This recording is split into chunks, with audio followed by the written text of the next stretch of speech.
ako. Ito, dinala kita ng ulam. Bait mo talaga pare. Sa akin yan? No. Akala ko wala ako. Nang hinirap ka kanina, akala ko wala. Akin to. Alam mo namang hindi kita kaya tiisin. Thank you pare. Kaya lang, Mare.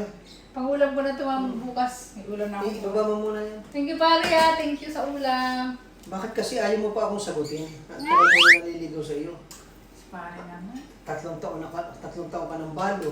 Oo. O available naman ako. Bakit hindi mo ako sagutin? Bakit ayaw mo sa akin? Ayaw mo ba talaga sa akin? Hindi mo talaga ako gusto? Gusto naman kita kasi lagi mo nga akong pinapautang pag may pambayad sa kuryente. Lahat ay binibigay mo na nga sa Eh, akin. bakit ka na pinahihirapan mo ako? Eh, may meron ka bang 1,000 dyan? May pera muna.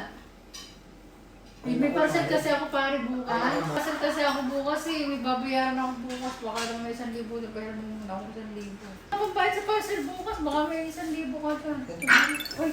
Mas pwede na to. Pandagdag sa parcel ko bukas pare.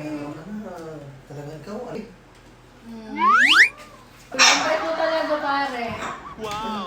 ano tayo na ba? Iisipan ko muna pare. Ano ba? Kasi, Ba't pa ayaw mo sa akin? Bakit ba ako? hindi ang gwapo mo nga eh. Oo. Simula, talampakan. Hindi ba ako mabait?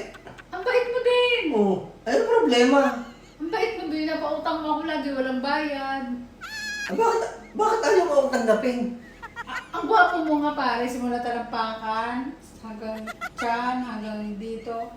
Ang gwapo mo nga pare, tsaka ang bait, ang gwapo mo. Ang gwapo mo talaga, alam mo kagwapuhan mo pare. Simula talampakan, dito, hanggang lieg pare, ang kagwapuhan mo talaga, gabi.